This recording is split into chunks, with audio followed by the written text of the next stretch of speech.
Welcome to This Week in Missouri Politics. Somber week this week in Missouri. Lost one of our greatest legends, Rush Limbaugh, and we are here to talk about his memory and a few other things with the former Lieutenant Governor of Missouri, Governor Peter Kinder. Welcome back to the show. Thanks. It's good to be back. I'm a Southeast Missouri guy. You're a Cape Girardian. You knew Rush Limbaugh his entire life.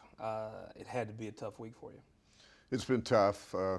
Done more than a few radio interviews, KMOX and many others, and we're saying goodbye to a great American, patriot, an extraordinarily generous philanthropist with much of his giving, most of his giving anonymous and very quiet. He's the Johnny Carson of AM talk radio. AM radio was dying. It was dead and dying in the 80s. Everyone said you can't revive it. Everyone said you can never do a show in the middle of the day and attract listeners. You can't do a national show. Every program director in America knew that you had to be local for talk radio, the ones that were trying it. They all said you can't attract an audience. They said you can't attract the number of stations you need. You can't have a show without guests. And one by one, Rush broke through, burst through all those can'ts, reinvented, revivified, reignited the medium, the conservative movement, and transformed America in many ways. Bill Buckley, one of my boyhood heroes, had his magazine. It was a highbrow magazine with probably a circulation of 120,000 people, and Buckley used $14 words from it way out of town that nobody understood, right?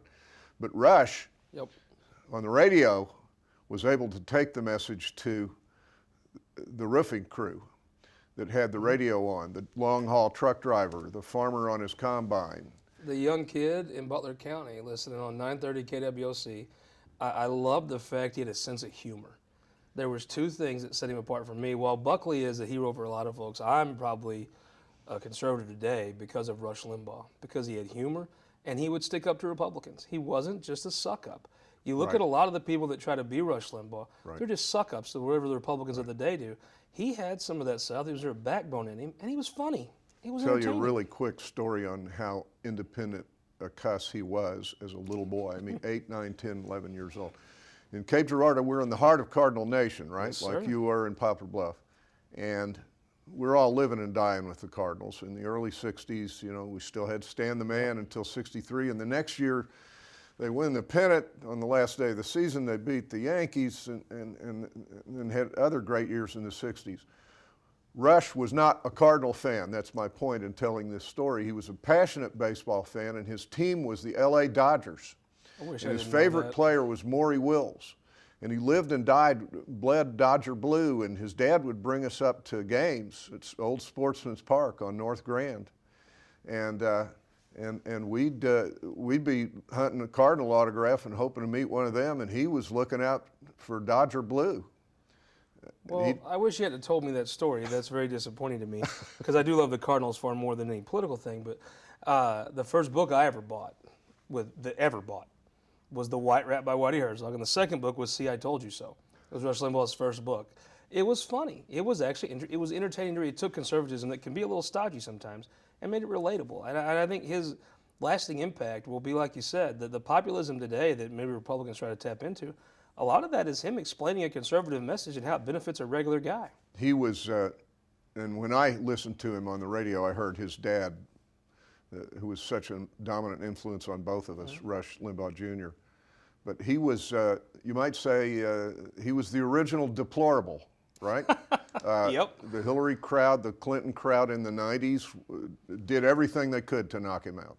Tried to get advertisers to quit him, tried to discredit him, told lies about him, and this went on for 32 years of his radio show, and only intensified in the last 12, 15 years. Retired, he passed away at the top of his game, an institution in American media with a long history of service. In Cape Girardeau, Limbaugh, the world knows the Limbaugh name for Rush, but here in Missouri, we know his brother, now his nephew, Chris, is going to be a judge in Cole County.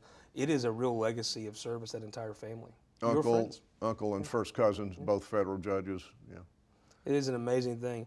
While we got you here, though, I want to ask you a couple more things. So I guess this week we're going to talk about charter schools, something I know you're very passionate about. Tell us why, with a case that you've made many times, what is the best case you could make for charter schools? Well, you know what? I remember the debate on the floor of the Missouri Senate. I believe it was 1998. I know it was late in that decade when we finally passed a charter school bill. And all the mandarins of the education establishment were up there opposing the passage of the bill.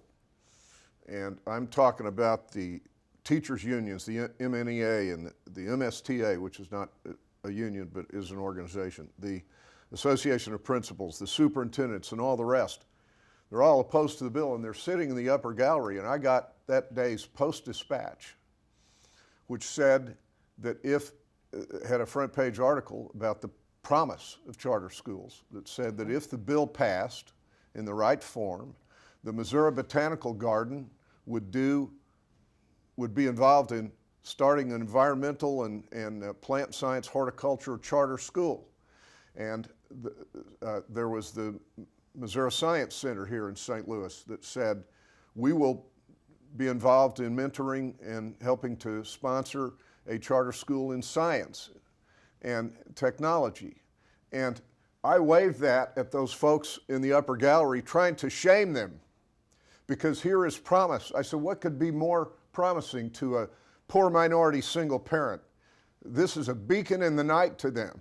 Those poor parents and children trapped in failing schools, not just this year, but for generations. My adult life, they've been trapped there. And all the education establishment ever said was, we've got our own ideas about what minimal reforms will allow, just send us more money every year.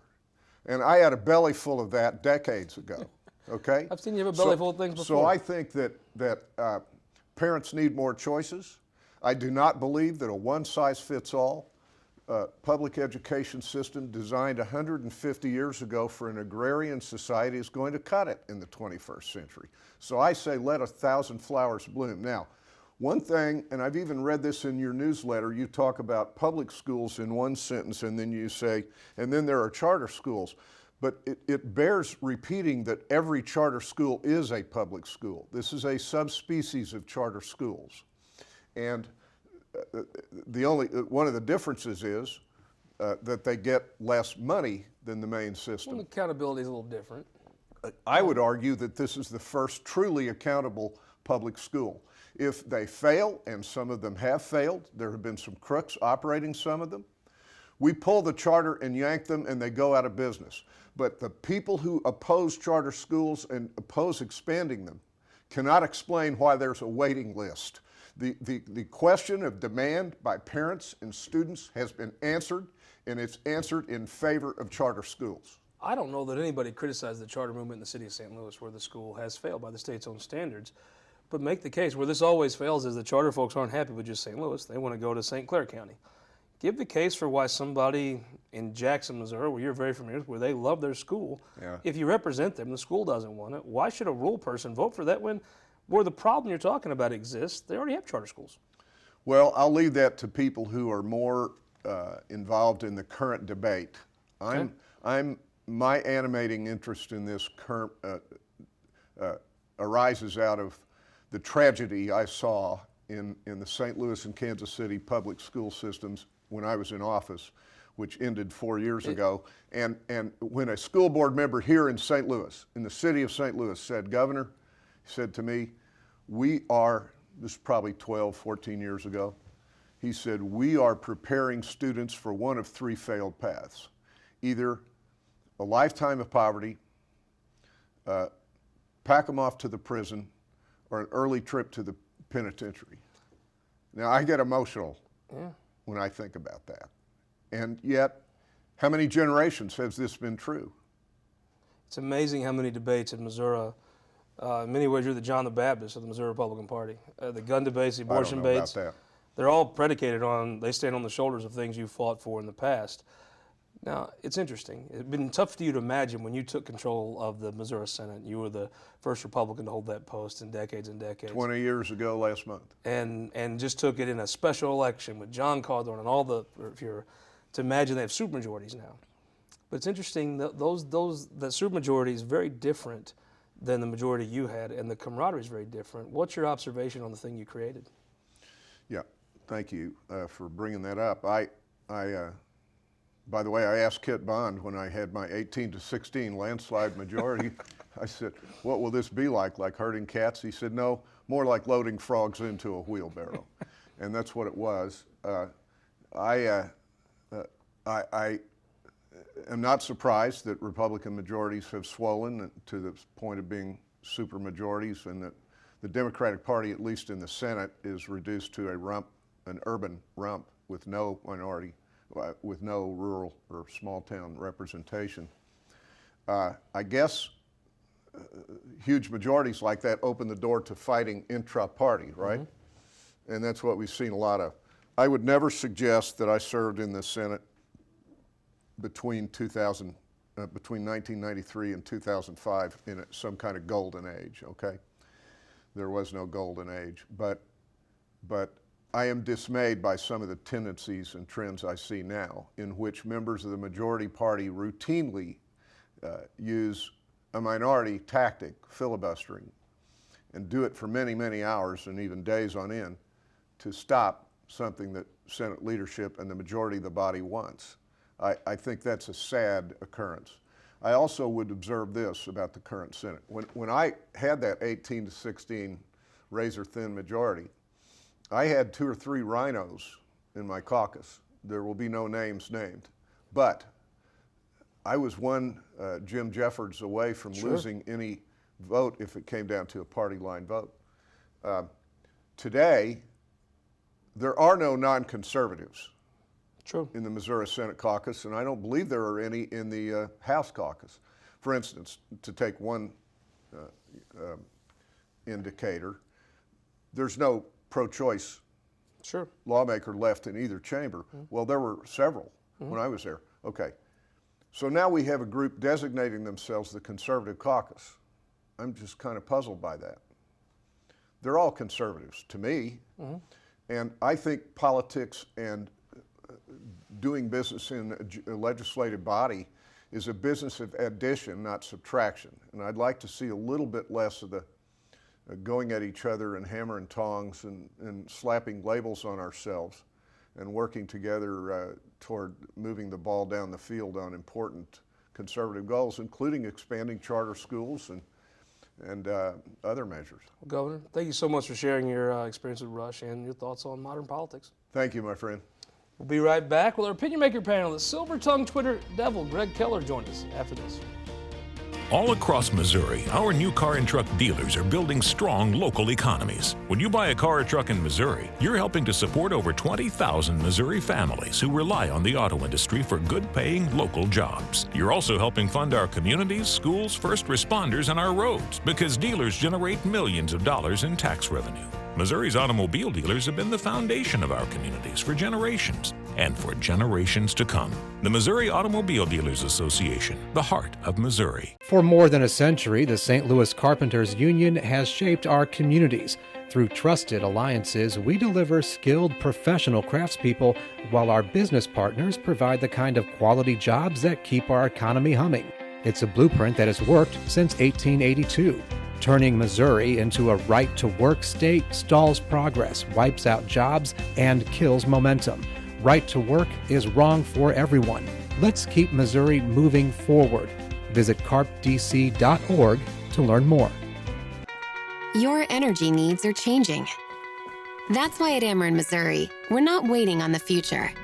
We're building it with the Smart Energy Plan, advancing thousands of projects across the state, helping reduce emissions through cleaner energy sources, boost reliability with self-healing equipment, and better withstand storms with new composite poles.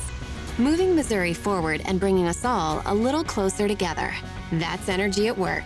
Welcome back this week in Missouri Politics Opinion Maker panel time. We have Gregg Keller, the absolute best account on all of Twitter. I don't really search that many Twitter accounts, but when I have a minute, I'm in the elevator, I always search yours, and I find the best, funniest ones are the ones that nobody has the courage to like. They just screenshot to people. I just get those via direct message, people thanking me. I totally believe you. Representative Tom Hannegan, St. Charles, welcome back, sir. Good to be here. Old downtown St. Charles, where they have Oktoberfest and the brick streets, right? We do it right. We do it right. Home of the first state capitol. That's right. Claim to fame. First capital. Representative Bridget Walsh Moore, now South City and South County. South City, from the south side of Carondelet and the Patch into Limay, parts of Afton and Melville. So from Hammerstones, I just go south. And Straight I find south. You. Yep. Got not it. a Got problem. it. Representative Tom Oldenburg, Alderman in the city of St. Louis. Now you're South City. That's correct, southwest part of the So city. if I'm at the brewery, how do I get to your district? 44 west and turn left. Gotcha. All right, this is going to hit home for you. The rest of the state. Some folks had some mask orders. Some folks, like Butler County, our presiding commissioner, said we're not doing it. Put the boot right on the throat of government. Said you live your life how you want. The city, different lifestyle. People live closer together. Different realities. What is the best way that you could see? The state legislature is going to visit this. Right. What's the best way the state legislature could come up with? Because they're going to pass something. I think that's pretty clear. What's the best end result of this? Yeah, I think the start is you need to listen to your local health directors and your health commissioners, right? And the experts that live and breathe in these communities. So I feel like the first stop has to be, there's likely going to be some pushback from those local officials, depending on which way this goes. And I think that ought to be paid attention to. The question I would have for you would be, you got to see the city and the county's response. Which one would you prefer? I mean, the second shutdown was only done by the county, not the city. The second shutdown was in effect to the rising case numbers we were seeing. Yeah. It was a direct result of the number of cases coming in, a lot of them from rural areas where the restrictions were less strenuous. And the hospitals became overwhelmed. A lot of people were being turned away. The resources were being overwhelmed. Mm-hmm. So we had to shut down a second time. And I've been grateful that we have an MD who has been making those decisions. When this first broke out, I thought, how lucky are we to have an MD making these decisions? We have someone in the medical field who respects doctors, who respects science, making these decisions. You know, Tom Hannegan, you hear if you just come to Jeff City, you would think everybody disagrees with Sam Page. But there's a lot of folks. I mean, he got reelected by a large margin. Folks in St. Louis County kind of like the government giving orders like this. Well, I want a disclaimer first, Scott. I actually am the local government chairperson on the House side. So get that disclaimer out first. So I like local control, and I just want to say that up front. There's a wise hillbilly, you might know him, Scott, that has a motto saying that we like local control until we don't like local control. Republicans hate local control. That's been very well established. So, I'm one of those people that do like local control. I think we just need to be really careful about who's getting that local control. Yeah. We need to make sure that there's accountability and transparency. I think a lot of the argument is who has that local control, and let's keep it to the elected officials because they have to get reelected, and so they have a response to the people and their constituents. Looks like the godfather of Missouri Republican, Steve Elman, pretty well threaded the needle. I mean, he did a few things, but for the most part, I think his constituents probably liked his response. It was pretty, live your life, I'm going to educate you, educate you, but you're grown-ups, make your own choices. Right, and a lot of people didn't know what this pandemic was going to do or how it looked. It was new to everybody. So let's have a little grace period to learn and stuff and go from there.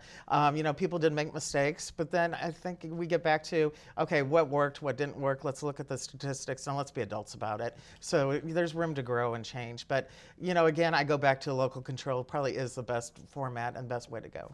Greg Keller, it looked to me like there was some vocal St. Louis County Republicans, yourself amongst them, probably people retweeting you, that didn't like any of the shutdowns, kind of wanted to have like the Vince Lampe model. You're a grown-up, make good choices.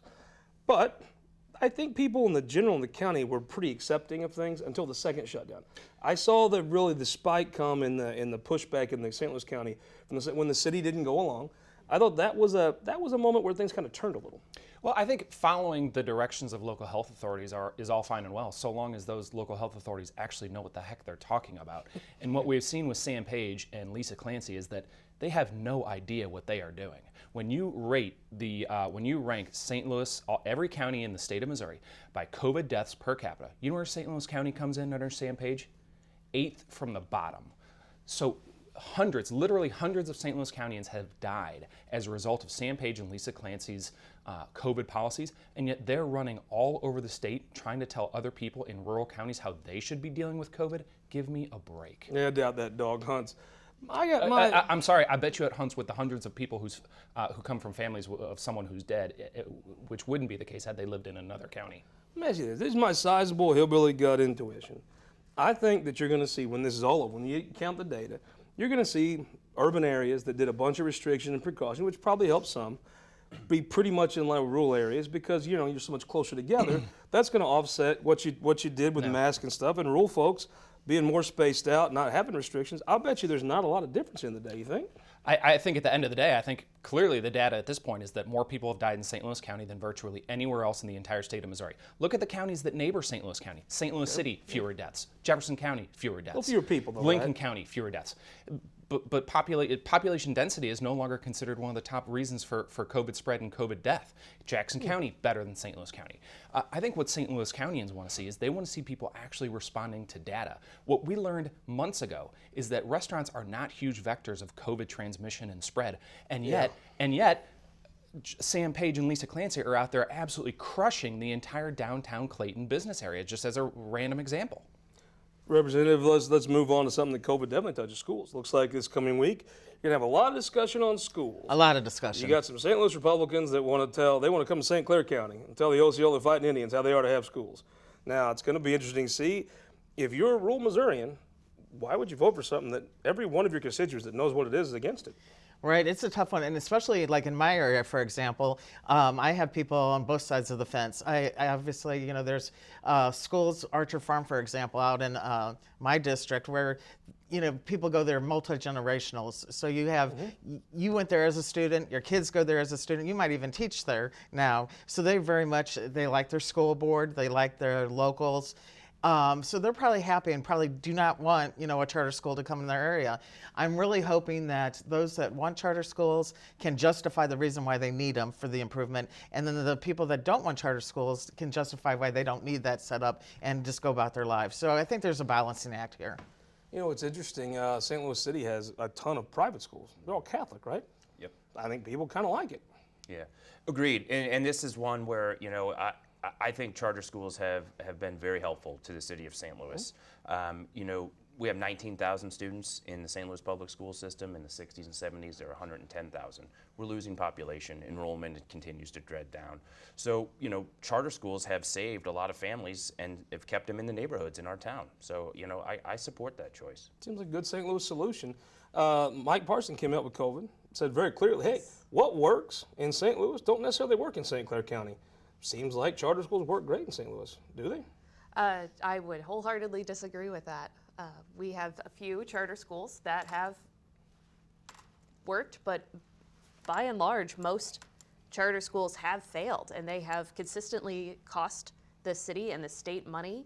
A lot of these charter schools are owned by out-of-state corporations, a lot of them for profit. So we are taking Missouri tax dollars and funneling them through tuition out to other states that don't have our oversight. They're not responsible to local authorities. There's no school board, and they have no oversight. Like you said, we like local control until we don't.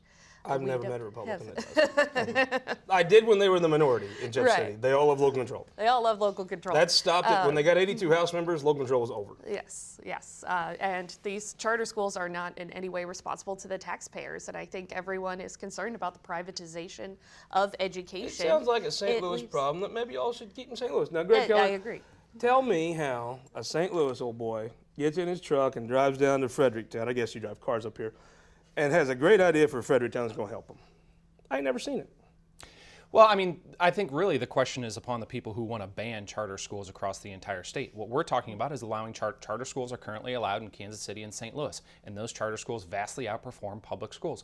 We talk about failing charter schools. Well, yeah, when a charter school fails, it fails. When a public school fails, as is happening in hundreds of instances across our state, you know what happens to those public schools? They get more money in perpetuity. So what we're talking about here, where the political rub is that the Democrat Party is completely beholden to the to the education unions that fund their campaigns. And unless and until the Democrat Party has the gumption to stand up to their campaign financiers, we're going to continue to see Missouri schools, public schools fail.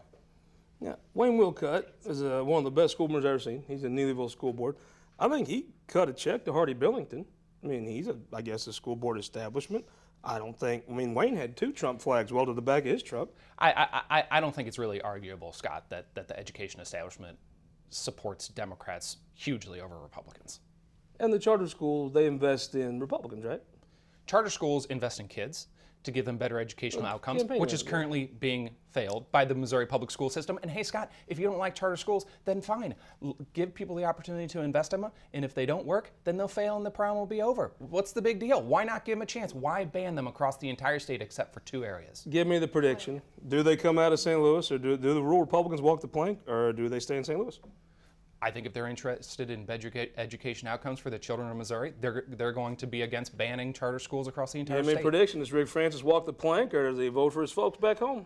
You know, I think, again, I want to go back to if your area wants a charter school, I think there's going to be an uproar, and that's the conversation. If you don't, then hopefully they can look the other way and go to the areas that people want the charter schools.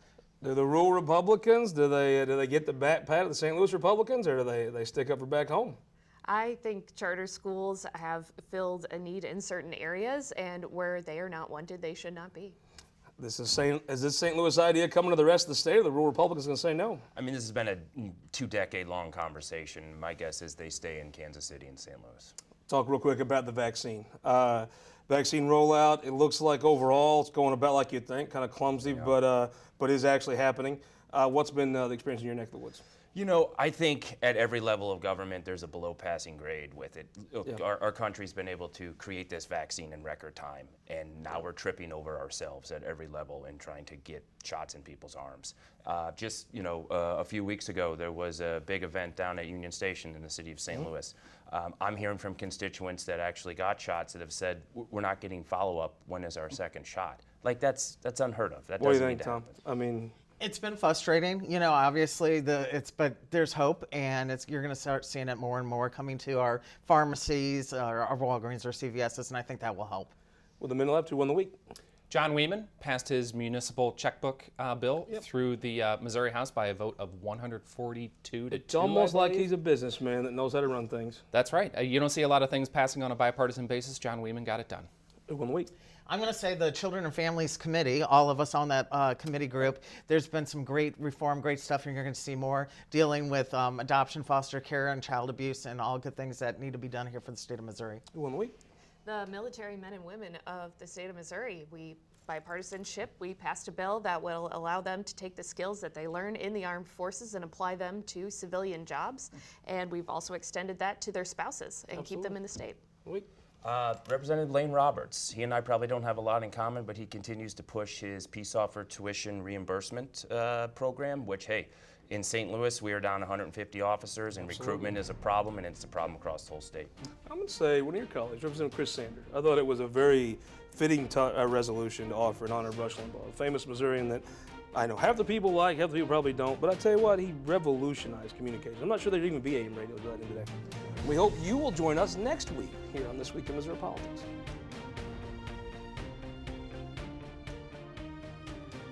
This Week in Missouri Politics, sponsored by the Missouri Association of Career Fire Protection Districts, Spire, and Sterling Bank.